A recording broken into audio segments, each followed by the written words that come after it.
And my first question to you this morning is that, do you still think that it takes the strength of governors to win elections in Nigeria? Because this particular topic was crafted from this headline, the statement of Peter Obi, the presidential candidate of the Labour Party in 2023. He said, and I quote, "I want 12 states in 2023 without any single governor." Okay. From the words of Peter Obi, it's obvious that it was a particular situation that arose then for that guaranteed the winning of Peter Obi as at that time.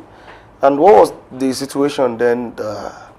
People felt, well, there should be a change in the system, the country, and somebody who carried the vision for the youth as at that time, who was campaigning in the line of the youth, was Peter Obi.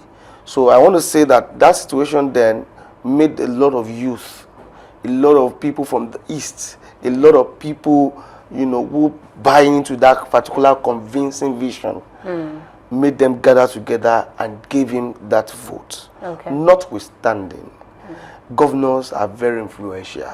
They matter in delivery of vote.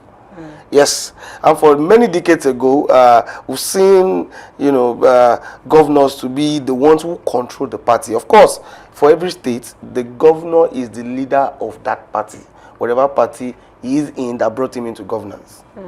He is the leader automatically. So, in delivery of making anybody a president in Nigeria, the governor has a role to play as a political leader, delivering the vote of his own party to whatever presidential candidate that needed to come in. Let's cross back to 2015, when the former president, Goodluck Jonathan, contested for the second time.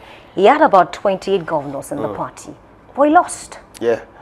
And, well, the reason for losing as at that time was that the other party were able to convince all the governors there. In fact, let me tell you something. Somebody can follow you to a battle and eventually work for the opponent. Okay. Yes, that's a lot that played out during Goodluck Jonathan's. Is that not an attack on democracy? It's not an attack. It's a party affair. Why should you be in a party and work for another party? Well, as we speak in Nigeria today, we have somebody who is being rewarded for the work done for the president. Okay. He has refused to leave his party, and he's getting an appointment from another party. What do you think that is played out? It's very logical to, have the feel that, look at this man, it has never been seen, before. In fact, there's something they call anti-party affairs. Okay. And we see a lot of people play it out and they still remain in that party because there's nobody to judge in that party except the members of the party that take them because this person is doing this and all. And look at what played out in the G5 governors. They all were not in the party of the president and they worked for the president, which means that, the president that was another party. So which means that they had done an anti-party affair, but they were the leaders, so nobody to judge them as at that time.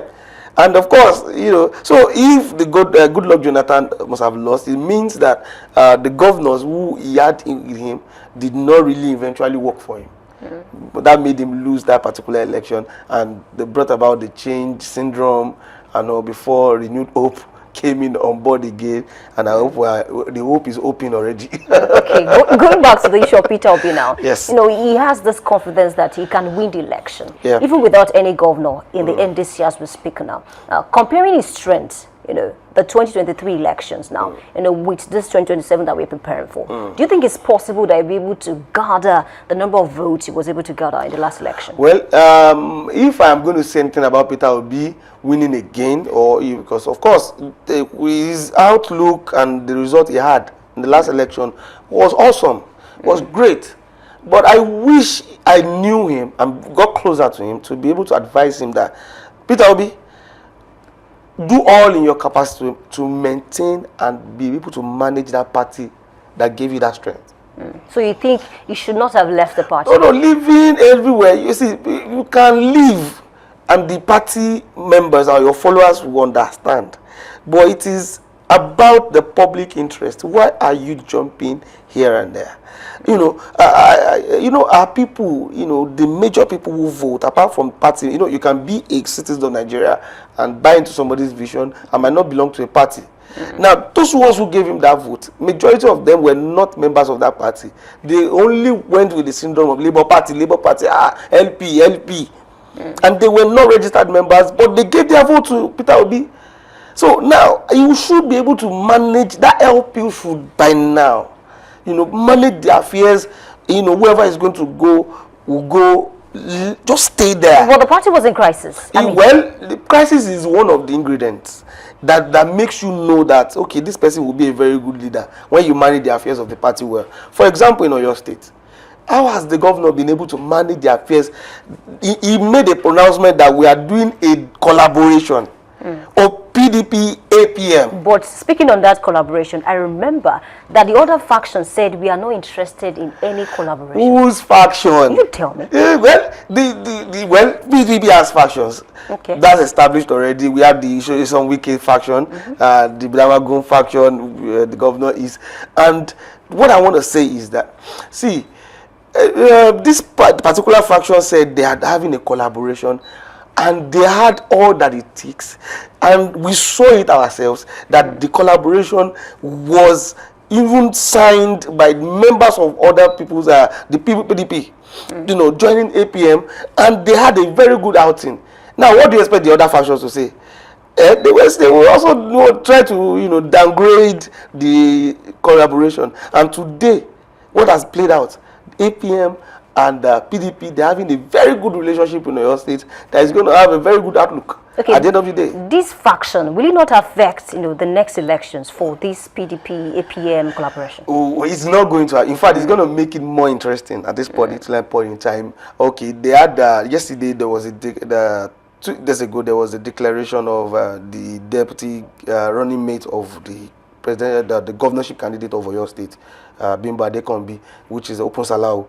When we had it, the declaration was done in the party secretariat of the PDP. That will let you know that the going and the relationship is getting more interesting. Because of access to the party secretariat. Okay, do you think it's because there's a sitting governor? By now, they should have changed the logo in that secretariat to be APM. But why?